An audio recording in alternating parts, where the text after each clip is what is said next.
¿Dónde se encuentra el templo de Dios? Hoy el templo de Dios es el cuerpo humano de cada uno de los creyentes en Cristo. Nosotros somos el templo del Espíritu Santo. Aquel en quien Dios habita no puede estar de acuerdo con los ídolos. Dios te bendiga, querida hermana, querido hermano. Bienvenidos una vez más a este tiempo en el cual vamos a compartir también la palabra del Señor, este tiempo de devocional en este día sábado. Amén. Y qué bueno poder nuevamente compartir con cada uno de ustedes este tiempo en el cual vamos a hablar de uno de los aspectos importantes y trascendentales para nuestras vidas, que es qué somos nosotros, qué es lo que significamos nosotros, qué es la iglesia en sí. ¿Somos sepulcro o somos templo? Somos iglesia. Y tenemos que identificarnos qué somos nosotros para la sociedad como cristianos. Así que hoy vamos a hablar un poco, vamos a hablar de eso. Y vamos a hablar del templo del Dios viviente. Amén. Y antes de iniciar vamos a orar, encomendando al Señor este tiempo y nuestras vidas y la palabra también que habremos de compartir en esta noche. Amén. Qué bueno es Dios, te damos gracias, Señor, por la hora que nos das, Señor, pero el tiempo precioso, Señor, para poder hablar a cada uno de nuestros hermanos, Señor.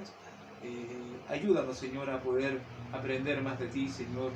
Ayúdanos a entender tu palabra, Dios de la gloria. Ayúdanos a entender dentro de tu palabra la historia en sí, lo que sucedió en esos tiempos, Señor. Gracias, Señor, porque por medio de ti podemos entender, Dios de la gloria, que tu sacrificio no fue en vano, bendito Padre. No fue algo que quizás muchos lo tomamos de una manera tan religiosa o tan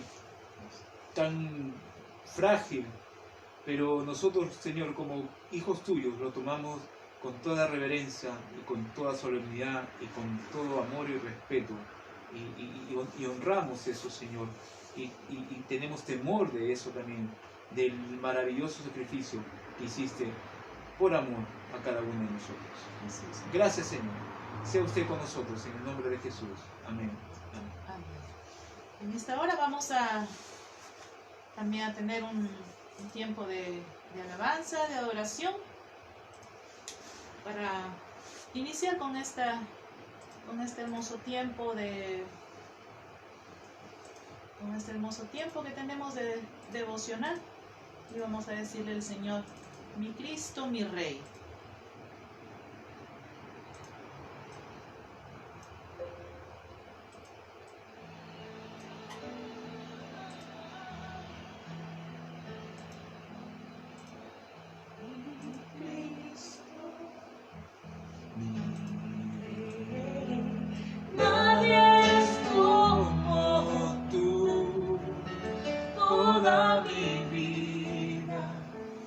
Quiero exaltar las maravillas de tu amor.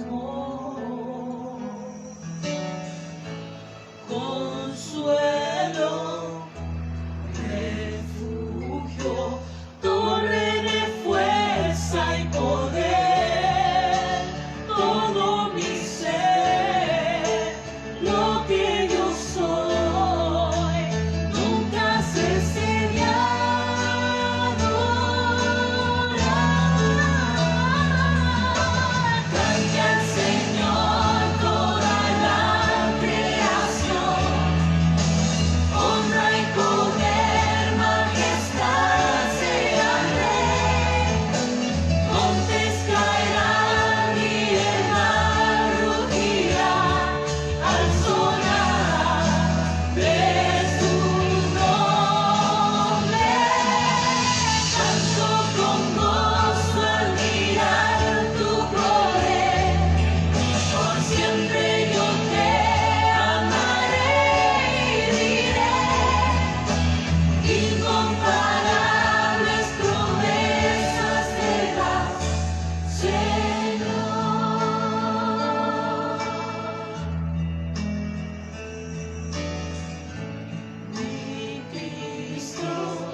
Amén.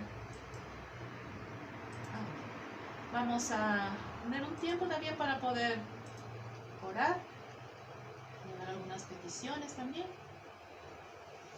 Y luego continuaremos. Vamos a orar también en esta noche por aquellos que quizá en estos días ya han recibido al Señor como su Salvador, ¿verdad? Como su Señor y Salvador de su vida. Oremos por aquellas personas que ya en estos días han sido sensibles a la voz del Señor, ¿verdad? Y ahora ya pueden ser llamados hijos de Dios. Así que oremos para que el Señor pueda fortalecer sus vidas y ellos puedan seguir caminando firmes. Porque sabemos que la vida cristiana se nos presenta con muchas situaciones, ¿verdad? Pero el Señor es fiel y Él estará siempre con nosotros, ¿verdad? Así que vamos a orar y oremos también una vez más también por aquellos que están enfermos, que están delicados de salud, por los que han sido también contagiados por este coronavirus. Amén. Señor Dios, te damos gracias, bendito Padre, porque creemos, Señor, que los mensajes, Señor, que se ha podido transmitir, bendito Padre, por este medio, creemos por fe, Señor, que ha tocado el corazón de muchas personas, amigos, o aquellos, Señor, que quizás se reconcilian contigo, Señor, y que la semilla, Señor, que se ha sembrado, Dios, por medio de tu palabra, haya dado frutos, bendito Padre. Oramos también, Señor, porque por cada oficial, Dios de la gloria, que también, Señor, ha tenido que utilizar estos medios, Señor, para poder llevar el Evangelio, el mensaje, la palabra tuya, Señor, en este tiempo, Señor, en la cual meditamos, Señor, en una semana, Señor, en la cual recordamos tu sacrificio en la cruz del Calvario. Y qué bueno, Señor, saber, Dios, que la gloria que no en vano es el trabajo, Señor, de tus obreros, Señor. El mensaje, según tus mandamientos, Señor, tiene que ser predicado a toda criatura, a todas las personas que hay dentro de ellos. Hay una necesidad terrible, Señor, y más ahora que hay una necesidad de auxilio, de socorro, de temor, de miedo, de incertidumbre, de no saber cuándo culminará esto, de no saber si la enfermedad traerá nuevas cosas, nuevos indicios. Muchas veces, Señor, hay dudas en eso, bendito Padre. Pero, Señor, permite, Señor, que en medio de todo eso, Señor, estas personas, esos amigos o hermanos, puedan, Señor, escuchar tu palabra y puedan verse tocados, Señor, para que ellos puedan, Señor, tener esa fortaleza en medio de la tormenta. Señor, te agradecemos, Señor, porque sé que usted, Señor, habla por medio de tus hijos.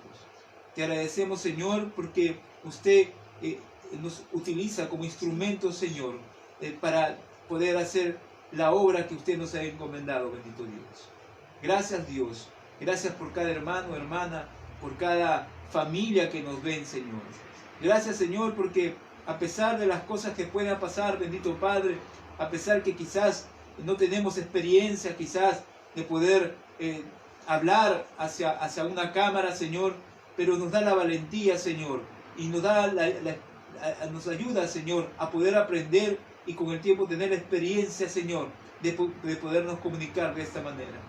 Pero Dios, que cuando culmine esto, Señor, podamos volver nuevamente, Señor, allá al lugar, Señor, a tu casa, al templo construido para que moren los hermanos ahí, bendito Padre, y puedan alabarte, Dios de la gloria. Y que, Señor, que solamente sea un tiempo esto de poder hablar por medio de estos medios, Señor, porque lo importante es estar como hermanos ahí unidos, saludándonos, conversándonos, poder escuchar la palabra de una manera más directa y más plausible, y poder, Señor, pasar adelante, doblando estas rodillas y poder, bendito Padre, hablar contigo directamente, Señor. Gracias, bendito Dios, por este tiempo precioso. Gracias, Señor, por tu maravillosa Y bendito Padre, tu maravillosa presencia ahí, acá y en los hogares de mis hermanos, de mis amigos y familia, Señor. Gracias, bendito Dios, en el nombre poderoso de Jesús. Amén. Sí, Señor. Gracias, Padre. Gracias por todo lo que haces, Señor, y seguirás haciendo también en nuestras vidas, bendito Dios.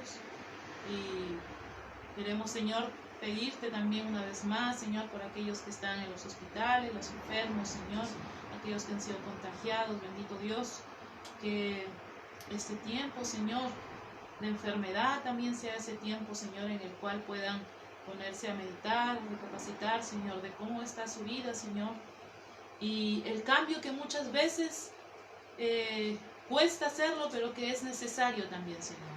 Bendito Dios, que luego, Señor, de tanto de esta Semana Santa como de luego de todo este tiempo de pandemia, de cuarentena, de aislamiento, Señor, traiga realmente, Señor, cosas buenas, bendito Padre. Que la gente pueda entender, Padre, que sin ti nada pueden hacer, Señor. Que puedan realmente, Señor, poner su mirada, Señor, a ti y poder darse cuenta que necesitan, Señor. Necesitan de ti, Señor. Que necesitan, Padre, de tu ayuda, de tu amor, Señor.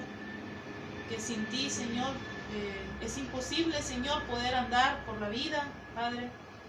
Porque siempre, Señor, de una manera o de otra vamos a tener que recurrir a ti, bendito Dios. Padre, bendice, Señor.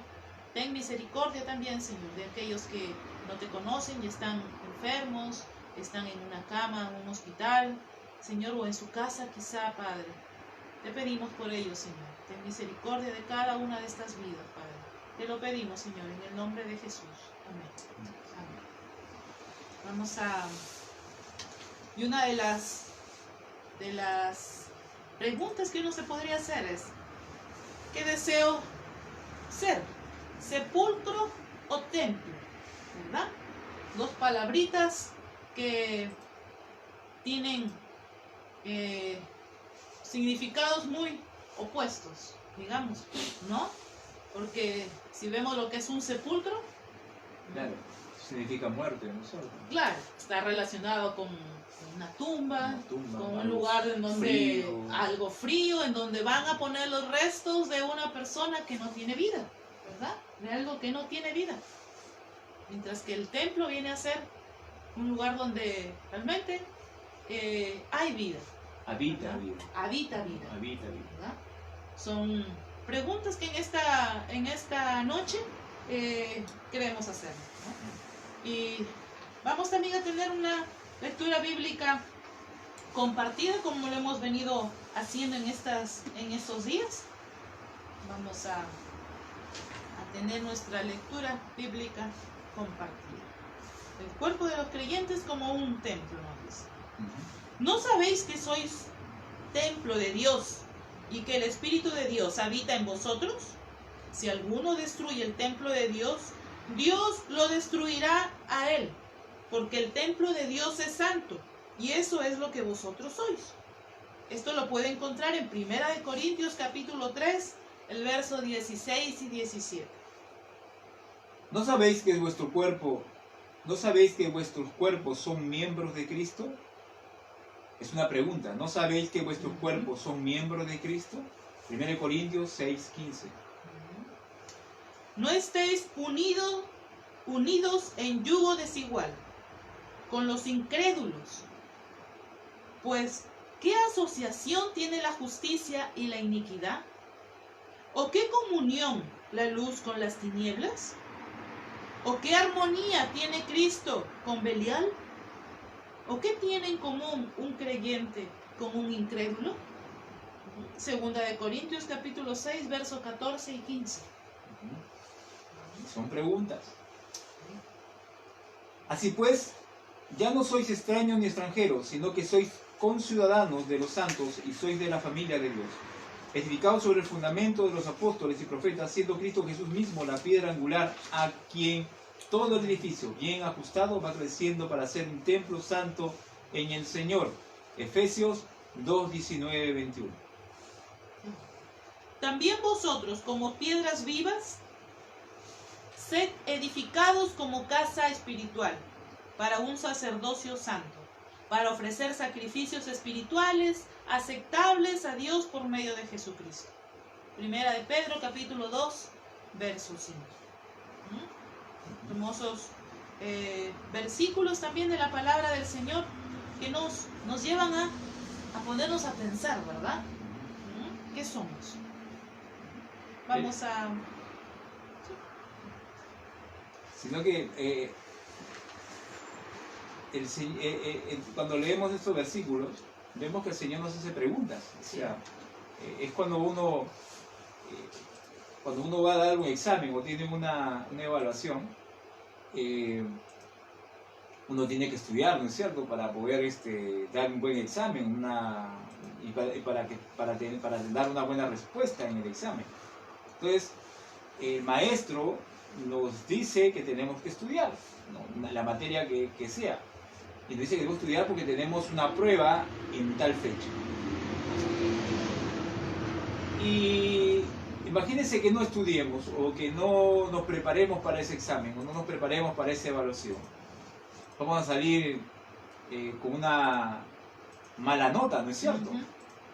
Y el maestro va a preguntar y preguntar y preguntar y va a hacer preguntas y uno tiene que responder a esas preguntas porque uno ya conoce las respuestas, ¿no es cierto? Entonces,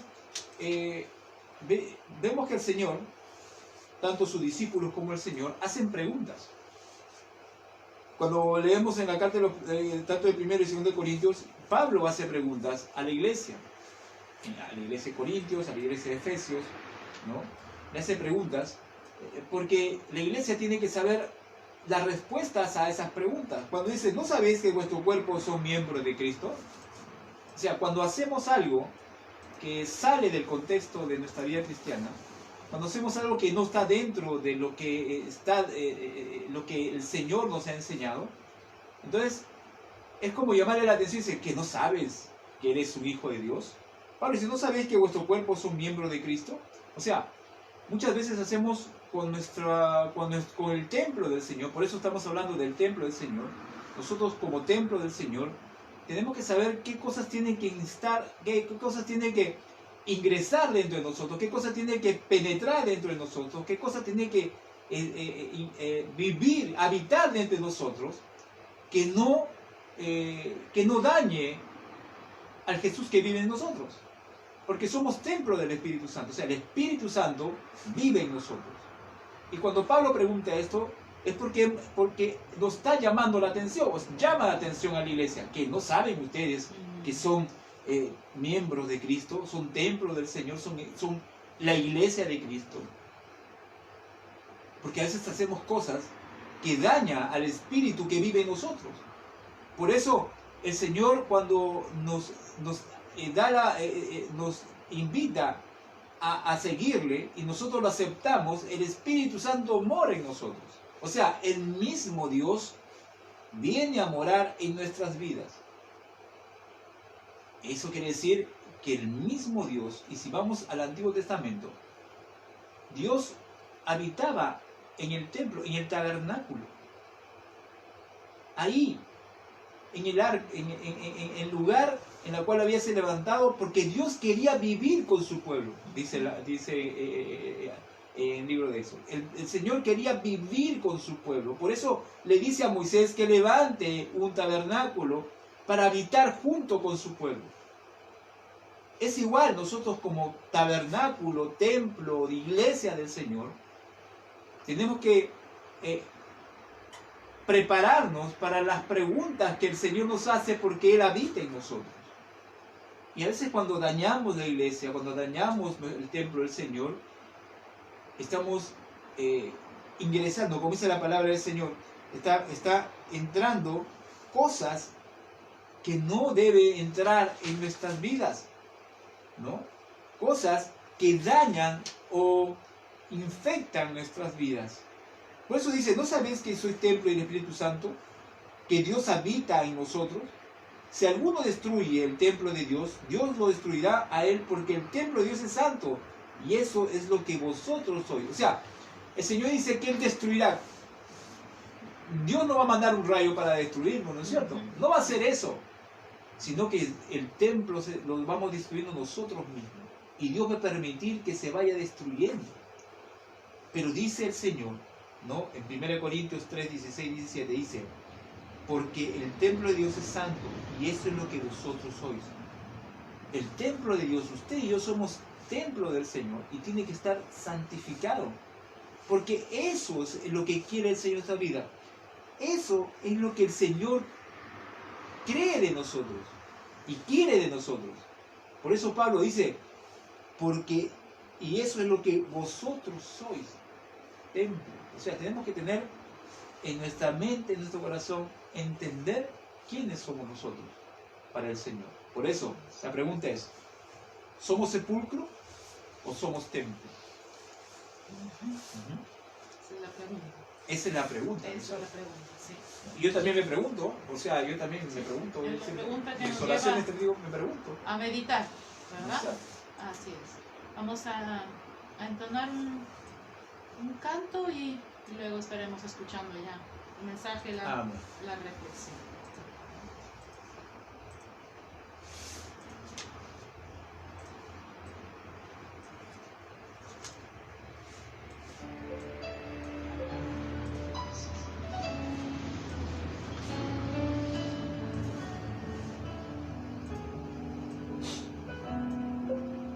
Gracias por la cruz, oh Dios, el precio que pagaste por mí, llevando mi pecado allí, sublime amor, tu gracia me salvó. Gracias por tu amor, oh Dios, en tus manos clavadas por mí, me has lavado, Señor, conozco hoy tu abrazo y tu perdón. Digno es el Señor, en su trono está. Hoy te coronamos, Rey, y reinas con poder. Altísimo Señor, Jesús, Hijo de Dios, el amado del cielo en la cruz murió. Digno es el Señor,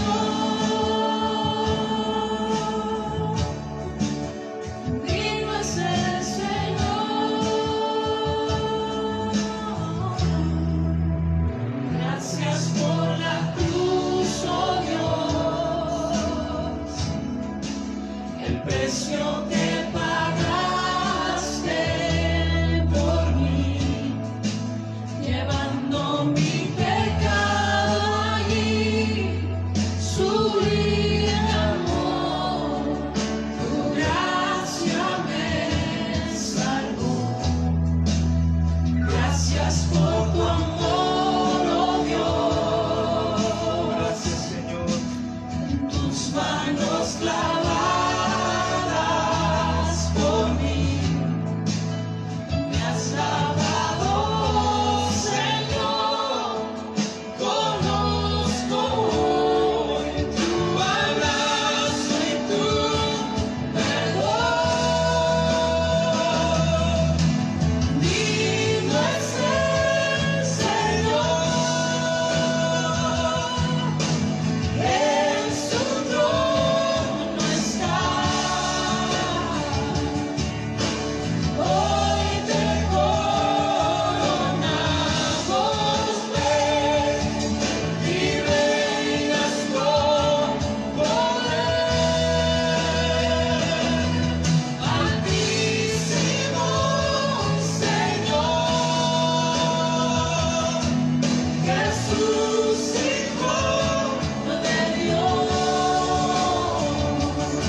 el amado del cielo en la cruz murió. Y es una frase muy fuerte, ¿no? Porque ¿cuánto humanamente uno puede pensar y decir cuánto Dios habrá sentido al ver a su Hijo, al ver al que envió clavado en la cruz y saber que Él no podía? Yo me imagino a Dios que pensaba, no puedo acercarme a ayudarlo a Él porque el pecado no puedo tocar, o sea, el pecado no podía Él salir de ese mandamiento, que el pecado no puede entrar, el pecado no, o sea, Jesús estaba con el pecado del mundo y el pecado no podía habitar ahí en Él. Y era fuerte porque cuando Jesús dice, Padre, ¿por qué me has abandonado? Jesús sabía que no había más que hacer en ese momento. Sobre Él estaba el pecado de cada uno, sobre Él, sobre sus espaldas, sobre esa cruz, débil, Él débil, sin nada más que dar, sin fuerzas. El pecado de la humanidad estaba sobre Él y el Padre no podía hacer nada. Es fuerte. Dios amó tanto a su Hijo, tanto que lo entregó. No había otra manera. Alguien tenía que pagar, hacer el sacrificio. Pero lo amó. Lo amó. Cuando uno va y habla y uno escudriña la palabra, uno encuentra el tipo de Jesús cuando se hacían los sacrificios, en esos tiempos, cuando se hacían los sacrificios en el tabernáculo, cuando se hacían los sacrificios en el templo. Y la gente tenía que buscar, el animal con menos fallas, o con nada de fallas, tenía que ser puro, limpio. Buscaba el cordero o el animal estipulado en la ley, según la condición de la persona, según su estatus social. Pero cuando hablamos del cordero, el cordero era aquello que el que tenía un estatus alto podía adquirir, comprar un cordero o llevar un cordero. Y ese cordero no tenía que tener nada de fallas, tenía que ser totalmente limpio, sin nada malo, digamos así, podemos decirlo así. Sin ninguna tacha, nada, tenía que ser perfecto, limpio, puro. Y yo me imagino el apuro de la gente a ir al tiempo de la Pascua y ir y llevar ese cordero, porque él tenía que cumplir eso. El judío tenía que cumplir eso.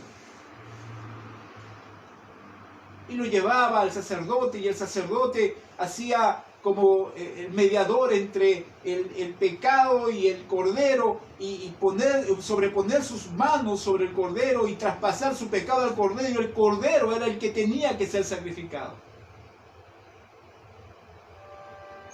¿Y sabe por qué era un cordero? Porque el cordero no se defiende. El cordero es manso. El cordero se dejaba matar, se dejaba sacrificar.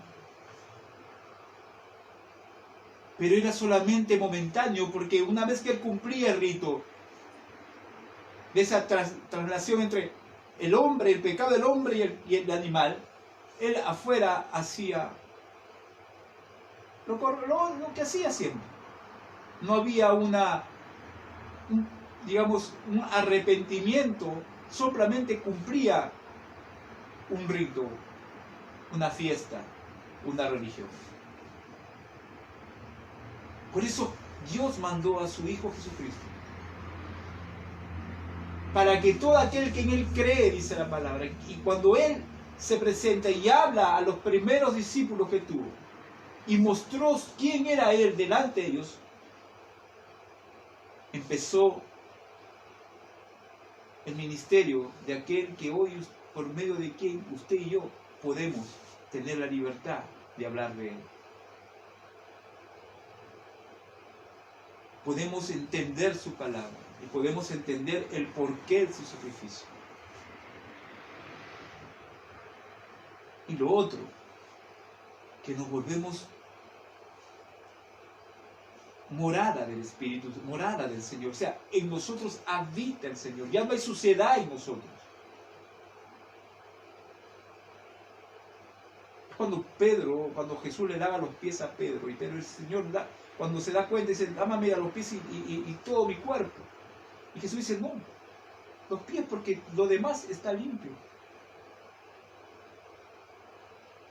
Dios, en el perdón, en la cruz del Calvario, la sangre nos compra a nosotros y nos hace limpios y libres y le da la libertad que el Espíritu Santo vive en nosotros. Por eso, nosotros, como hijos del Señor, como templo del Espíritu Santo, como iglesia del Señor, tenemos que caminar en esa misma enseñanza del Señor, en santidad. Porque el Señor no pecó, porque el Señor no hizo nada indebido, fue puro, sin tacha, sin nada que culparle, no pecó. Y de esa misma manera cada uno de nosotros tenemos que vivir. Por eso Pablo hace esas preguntas, para saber qué tanto entendemos el propósito de Dios que ha hecho en nuestras vidas. ¿Qué tanto vivimos y entendemos el sacrificio de Jesús en la cruz del Calvario? Porque en vano sería su sacrificio si no empezamos a entender que nuestro caminar tiene que ser distinto.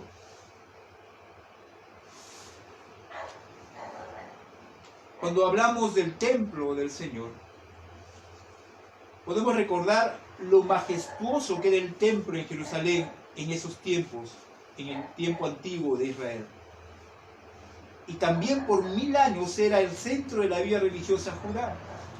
Desde su construcción bajo el rey de Salomón, en el año 967 a.C., hasta su destrucción final por el Imperio Romano en el año 70 después de Cristo, que fueron unos 40 años después de su ministerio Jesús, el templo era el punto principal e importantísimo del pueblo judío.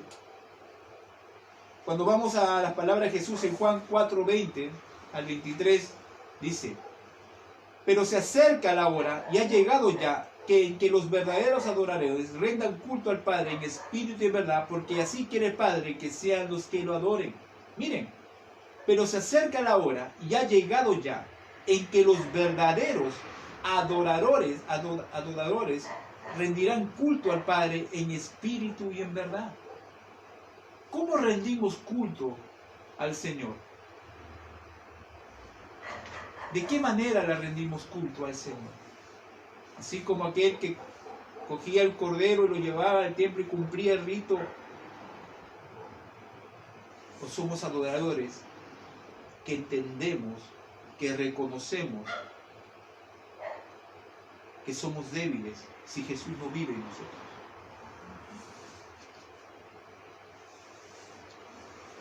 Durante su ministerio terrenal, Jesús reconoció al templo en Jerusalén como el lugar de adoración designada por Dios. Viajó allí para las fiestas de los tabernáculos, enseñó en las cortes del templo y utilizó la autoridad mesiánica para restaurar el decoro apropiado al encontrar que los comerciantes y cambistas abusaban y hacían mercado en el templo. Por eso el Señor le dijo que el templo era la casa de su Padre. Ya no era lo que se hacía en el Antiguo Testamento cuando Moisés levanta o construye el tabernáculo o el lugar de adoración en el desierto. Había un temor tremendo de hacer eso. Había un temor tremendo del pueblo judío cuando se levantó eso, de hacer esos sacrificios. Habían visto la presencia de Dios en el caminar por el desierto. Habían visto cómo Dios separó a aquellos que dudaban, a aquellos que eran totalmente idólatras, y dejó a aquellos que tenían que llegar a la tierra prometida. Pero luego de la ocupación romana y la ocupación de la cultura griega en el pueblo judío, se olvidaron totalmente de eso y tomaron costumbres paganas de otros e hicieron del templo del Señor un mercado, un lugar de ventas, un lugar en el cual se vendía, se cambiaba monedas extranjeras, porque muchos extranjeros, habían extranjeros que les gustaba ese tipo de ceremonias, ese tipo de tradiciones, y también hacían lo mismo, y el sacerdote igual le daba. La idea era que ingrese, que haya ingresos, porque daba dinero, porque los que tenían la responsabilidad del templo arrendaban los espacios para que ellos puedan vender sus productos. Por eso había animales, palomas y todo tipo de animales que están estipulados en la ley, pero habían cambistas, había todo tipo de cosas. No sé qué más, la Biblia no desarrolla más allá, pero según los teólogos había todo tipo de vendedores. El templo del Señor se había vuelto un lugar de comercio. ¿Cómo cuidamos nosotros el templo del Señor? ¿Como un lugar santo o como un lugar de comercio? ¿Cómo somos aquellos que tenemos ese amor por el templo del Señor? El templo del Señor, la iglesia del Señor, no es la construcción, no es la madera, no es el cemento, no son los ladrillos. Ese lugar donde nosotros vamos a glorificar al Señor, el lugar donde nos reunimos todos nosotros, ese lugar que el Señor ha dispuesto para poder que su iglesia, los hermanos como iglesia, se junten en ese lugar a adorar al Señor. Pero cuando los hermanos, la iglesia en sí, la iglesia pensante, la iglesia que vive, sale de ese lugar, de esa construcción, ese lugar deja de ser iglesia. Porque de repente yo pierdo, por ejemplo, hay edificios que se arriendan para iglesia. Y va a ser iglesia un tiempo. Un templo, un lugar donde bailan los hermanos. Pero luego deja de arrendarse, el dueño no quiere arrendar. Y luego lo arriendan para una discoteca, una academia. Dejó de ser el templo. Porque la iglesia somos nosotros. La iglesia, mi hermano, mi hermana, mi amigo, mi amiga, la iglesia somos nosotros. La iglesia que habla el Señor y la cual tiene que ser sin mancha y sin arrugas, es nosotros.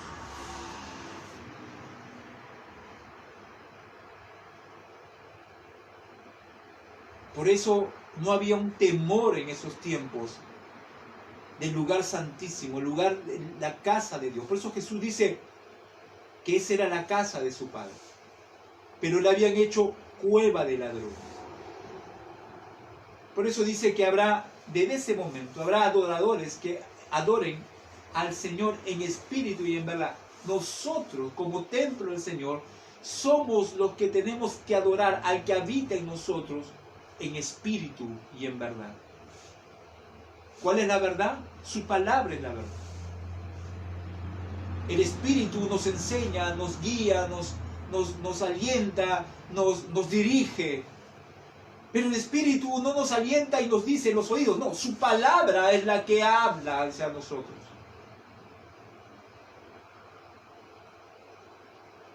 Nosotros tenemos que adorar al Señor con nuestro cuerpo. Por eso Pablo habla del cuerpo de Cristo, de la unidad de la iglesia. ¿Y cuál es la unidad de la iglesia? Cuando un miembro falla, la iglesia se desborona. Si una casa, si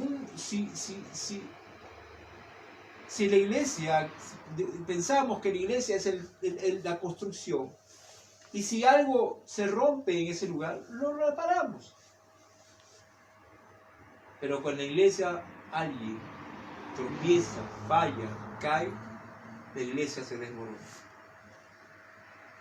La iglesia se preocupa. Por eso cuando alguien dentro del cuerpo de Cristo, alguien está mal, está enfermo, está con problemas, se siente triste, la iglesia se siente mal. Por eso le llaman, por eso oran por usted, por eso se acercan, preguntan. Porque la iglesia lo componemos nosotros. Jesús ofreció un sacrificio vastamente superior y verdaderamente eficaz. Los sacrificios del Antiguo Testamento tuvieron un repartirse vez tras vez, indicando que verdaderamente no pudieron expiar sus pecados. En contraste, Jesús, el Cordero de Dios, ofreció su propia sangre una vez y para siempre, según Romanos 3:25. Dios perdonó los pecados de los creyentes del Antiguo Testamento, fieles a la fe, a base de la sangre de Cristo. Por eso cuando uno va a Hebreos 12, habla de los héroes de la fe, de los hombres de fe, de Abraham, de Moisés, de Isaac, de Jacob. Gente que le creyó a Dios y creyó la promesa del Salvador.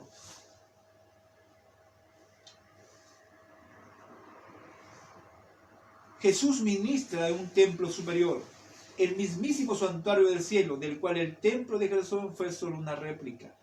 La iglesia viene a ser la réplica de lo que hay en el cielo. En el cielo adoran, los ángeles dicen que adoran y alaban al Señor.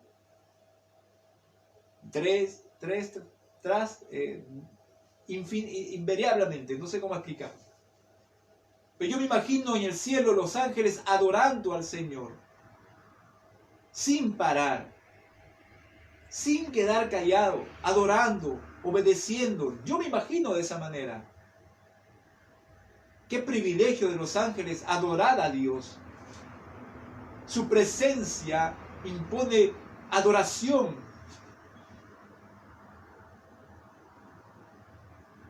Y lo que la iglesia representa tiene que representar la misma manera de lo que se ve en el cielo. ¿Cómo me imagino yo adorando al Señor en el cielo? Imagínense que Dios le da la oportunidad así, un día le dice, ¿sabe qué? Quiero que me visites en el cielo, te voy a llevar al cielo. Yo creo que ni bien llegamos ahí vamos a adorar al Señor, pero a todo furor se va a casar nuestros pulmones para adorar al Señor. Y no podemos hacer lo mismo acá. Muchas veces escuchaba a hermanos en la iglesia, no acá, sino cuando no era oficial. Y decía, cuando esté con el Señor, lo voy a adorar, lo voy a cantar. Cuando vea la presencia del Señor, voy a llorar, voy a arrodillarme, voy a glorificar su nombre. Y yo decía, ¿quién no puede hacerlo acá? ¿Qué esperamos estar en la presencia del Señor para adorarlo? No, puedes hacerlo acá, porque tú eres la iglesia. Tú eres el templo del Señor. En ti tiene que haber adoración. Cuando usted va a la iglesia, va a adorar, escuchar el mensaje. Usted tiene el Espíritu Santo. Y cuando usted lee la palabra del Señor, usted escucha la voz del Señor. Y cuando yo escucho la voz del Señor por medio de su palabra, adoro al Señor. Glorifico su nombre. La ventaja de acá es que tenemos su palabra y somos hijos del Señor. La ventaja en los cielos es que los ángeles adoran la presencia de Dios, porque es parte de su obediencia. Porque si yo mirara en este momento la presencia del Señor, estoy muerto. Por eso los sacerdotes, para ingresar al templo, para llevar el sacrificio, se amarraban a una soga. Porque si ellos veían la presencia del Señor, morían. Y si no jalaba la soga, Si no se movía la soga es porque había muerto. La soga servía para jalar al cadáver, porque nadie podía entrar al Santísimo, al lugar de propiciación. Tenemos que entender que nosotros somos iglesia. La destrucción del bello templo de Jerusalén por el general romano Tito en el año 70 después de Cristo fue seguido por un edicto romano prohibiendo que los judíos vivieran en Judea. Y tal han sido los efectos de la dispersión de los judíos tras los siglos, que hasta los judíos de hoy en día pretenden hacer linaje de sacerdotes que no pueden establecer la credencial requerida dentro de Israel antiguo. Así que, por providencia de Dios, el templo fue destruido y el sacerdocio y los sacrificios del viejo pacto llegaron a su fin. Pero en el plan redentor de Dios, el templo de Jerusalén, junto con sus sacrificios sacerdotes, llegaron a ser obsoletos unos 40 años antes, cuando Jesús declaró sus últimas palabras en la cruz: consumado es. Cuando llegó ese momento que Jesús dijo consumado es, dice que el velo del templo, que era súper grueso, se partió en dos, se rasgó en dos. Porque a ese momento, cuando Jesús muere, los que venimos al Señor tenemos acceso directo hacia el Padre. Usted tiene acceso directo para hablar con el Señor. Usted tiene acceso directo a las Escrituras, porque solamente el sacerdote los leía. Usted tiene acceso directo al Señor para alabarlo, glorificarlo, hablar con Él. Quizás también quejarse. Desde ese momento usted y yo tenemos la libertad de hacerlo. Y tenemos la libertad y el privilegio de adorar al Señor en la intimidad de nuestro lugar, en el lugar en el cual estamos. Porque Él habita en nosotros. Consumado es. Nos da la libertad de poder estar libres. Porque en el momento preciso de su muerte, según 3 de los 4 versículos, aconteció un evento dramático. El velo del templo se rasgó en dos, de arriba abajo. Para apreciar bien el significado de este evento, es preciso recordar que el Evangelio según San Juan utiliza metáforas del tabernáculo para describir la persona de Jesucristo. Y aquel verbo fue hecho carne y existió y habitó entre nosotros y vimos su gloria. En griego la palabra habitó significa tienda o tabernáculo. En ese momento Jesús era el templo. Él era el acceso al Padre. Y el mismo sacerdote, el perfecto sacerdote, el templo del Señor, fue el Cordero sacrificado para que usted y yo podamos tener la libertad de adorarlo y glorificarlo. ¿Qué somos nosotros? ¿Qué es lo que somos nosotros delante del Señor? ¿Somos templo o somos sepulcro? No podemos vivir en muerte. Porque si viviéramos en muerte, camináramos como muertos, sin rumbo, sin vida, sin ningún plan, entonces en vano fue la muerte de Jesús en el Calvario. Pero somos templo, somos iglesia y tenemos que vivir como iglesia. Mire cómo es el Señor de bueno que utiliza estos medios para poder hablar del Señor, para poder predicar el Evangelio. Cuando el Señor muere, hay algo maravilloso e increíble en ese momento. Que aquellos que estaban viendo dijeron, y se sorprendieron y dijeron, verdaderamente, como el romano es el Hijo, era Hijo de Dios.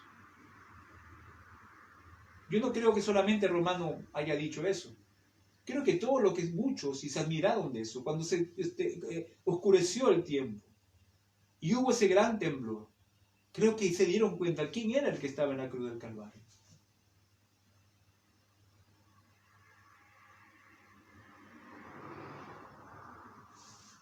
Tenemos que ponernos a pensar y a meditar qué somos nosotros para el Señor.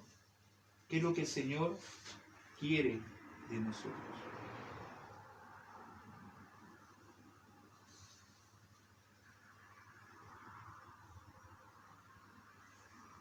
En el libro de Juan, capítulo 4, verso 23, dice: pero se acerca la hora, ya ha llegado ya, en que los verdaderos adoradores rindan culto al Padre en espíritu y en verdad, porque así quiere el Padre que sean los que le adoren.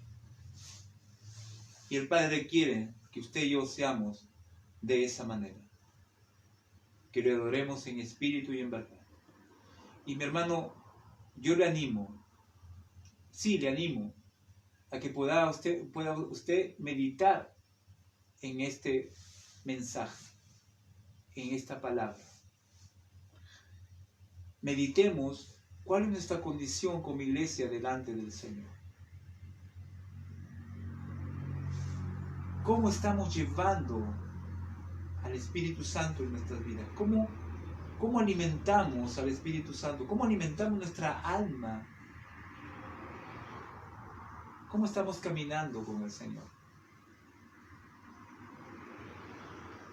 Meditemos en eso, mis hermanos, para poder entender cuál es el significado de iglesia. Y sé que muchas cosas pueden pasar de este mensaje para más adelante. Y sé que cuando nos reunamos nuevamente vamos a entender que somos la iglesia del Señor, que somos una unidad, una sinergia dentro del pueblo del Señor, y que somos importantes para el Señor estando unidos cada uno de nosotros. Y sé que nosotros desde este momento estamos unidos, pero ese momento va a ser tan hermoso porque quizás vamos a venir con otra mentalidad, con otros pensamientos. Vamos a llegar allá donde nos reunimos con nuevos aires, con nuevas ganas, con más ánimo. Vamos a venir diferentes, vamos a encontrarnos diferentes. Quizás con una mirada, con una sonrisa, con una expresión de haber entendido lo que Dios había permitido dentro de este tiempo. Que ese momento sea especial. Mis hermanos, gracias por habernos acompañado en esta noche. Gracias porque nos alegra mucho. Y gracias porque le damos al Señor porque usted se preocupa por escuchar el mensaje y la palabra del Señor. Que el Señor los guarde y los cuide a cada uno de ustedes. Que dentro de todo eso podamos sacar una buena enseñanza de lo que hoy estamos pasando. Así que un fuerte abrazo, hasta el día de mañana en que seguiremos con nuestras reuniones. Amén. Gloria al Señor.